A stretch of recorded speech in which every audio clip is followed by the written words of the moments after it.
Assalamualaikum warahmatullahi wabarakatuh. Kami dari kelompok 7 akan mempresentasikan hasil diskusi kami mengenai ruang kolaborasi topik ini. Izinkan saya memperkenalkan anggotanya, di mana kami kelompok 7 terdiri dari saya sendiri, Tudinda Yanmar, yang kedua itu ada Putri, yang ketiga itu ada Tarita Anissa. Untuk permasalahan yang pertama itu akan saya jawab sendiri. Yang pertama itu pengalaman belajar apa yang paling baik sehingga dapat mengembangkan dan memperdalam pemahaman bisnis didik. Pengalaman belajar itu merupakan sejumlah kegiatan yang dilakukan untuk memperoleh pengetahuan dan kompetensi baru sesuai dengan tujuan yang dicapai. Pengalaman belajar ini itu memungkinkan peserta didik untuk mengembangkan keterampilan mereka. Nah, model yang dapat digunakan itu ada model pembelajaran PBL, PJBL, inquiry atau discovery. Contohnya itu pada penerapan materi animalia, subbab invertebrata, di mana ini bisa menggunakan model PJBL. Itu peserta didik ditugaskan untuk membuat insektarium. Nah, jika dikaitkan dengan subbab animalia, maka peserta didik mampu mengenal berbagai macam spesies hewan invertebrata yang ada di sekitar mereka. Baik, saya akan mencoba menjabarkan jawaban dari pertanyaan nomor 2, yaitu bagaimana cara meminimalkan kemungkinan kesalahpahaman. Sebelum saya menjawab pertanyaan tersebut, maka saya akan menjelaskan dulu apa itu pengertian kesalahpahaman dalam pembelajaran. Pengertian kesalahpahaman dalam pembelajaran di sini adalah keadaan di mana peserta didik itu dalam memahami sesuatu itu kurang tepat atau keliru terhadap kenyataan yang sebenarnya, ataupun keliru dalam mencoba memahami materi yang diberikan oleh guru. Nah, kesalahpahaman dalam pembelajaran ini bisa terjadi karena tidak sampainya tujuan antara penutur atau guru kepada peserta didik yang mengakibatkan komunikasinya menjadi tidak efektif. Akibat dari kesalahpahaman ini yaitu dapat mempengaruhi bagaimana informasi yang didapat pada saat diinterpretasikan. Nah, untuk mengurangi kesalahpahaman ini, maka ada beberapa cara yang harus dilakukan oleh guru dalam proses pembelajaran.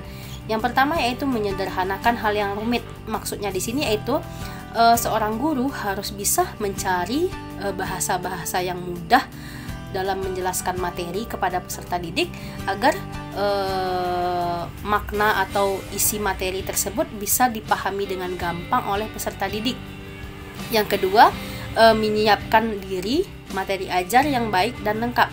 Dengan persiapan guru yang matang sebelum proses pembelajaran, adanya materi ajar, adanya kesiapan seorang guru dalam proses pembelajaran akan membuat peserta didik itu menjadi lebih gampang memahami materi-materi yang diberikan oleh seorang guru.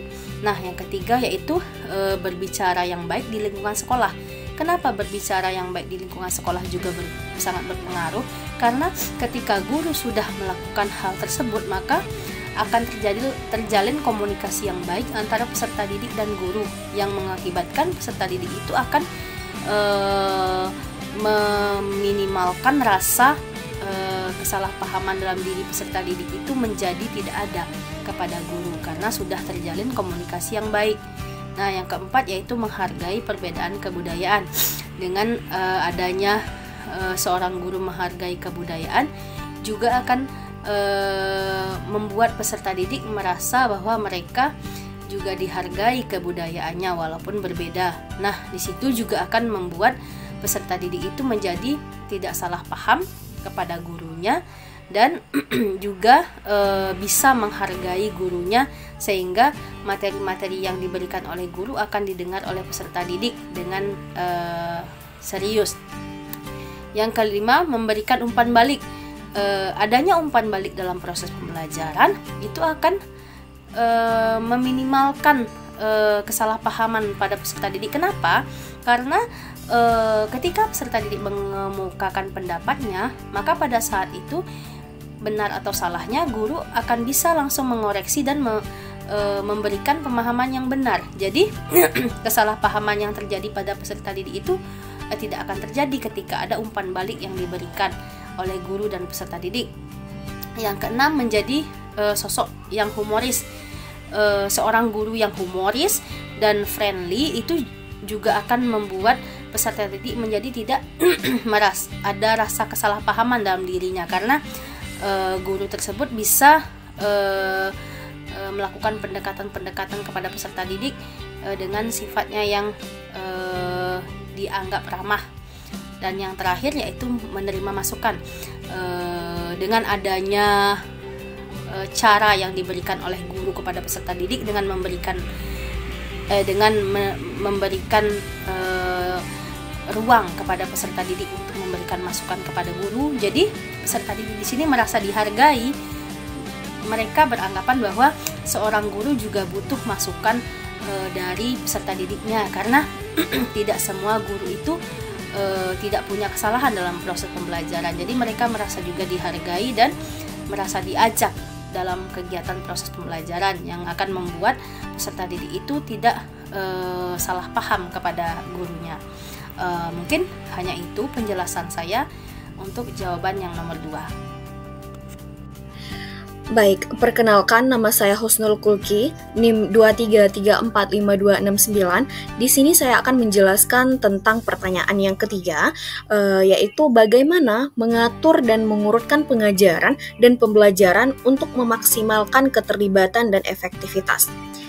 Nah, jawaban dari pertanyaan tersebut adalah yang pertama, seorang guru wajib membuat rencana pembelajaran atau disebut juga dengan RPP.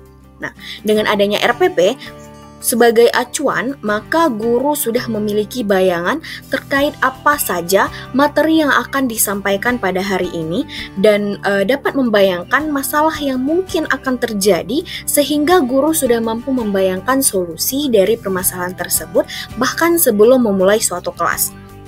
Nah, yang kedua, guru harus mempersiapkan kondisi fisik peserta didik untuk memulai suatu pembelajaran. Nah, yang ketiga, guru harus menyiapkan suasana kelas dan kondisi ruangan kelas yang nyaman, menyenangkan, dan efektif. Kemudian, guru juga dapat membuat kesepakatan peraturan dengan peserta didik agar peserta didik dapat disiplin pada saat jam pembelajaran berlangsung. Kemudian, guru melakukan asesmen diagnostik. Guru bisa memulainya dengan menanyakan apa yang peserta didik sukai, bagaimana cara mereka berpikir, dan bagaimana hal-hal yang terjadi dalam kehidupan mereka. Nah, sebagai guru harus memahami dan perhatian terhadap peserta didik. Kemudian, guru harus menyusun dan menyampaikan setiap materi secara menarik agar tidak membosankan.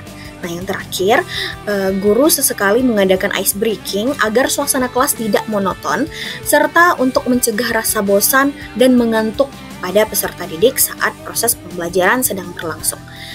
Demikian pemaparan dari saya, terima kasih. Itulah hasil presentasi dari kelompok itu. Sekian dari kami, saya sudahi. Assalamualaikum warahmatullahi wabarakatuh.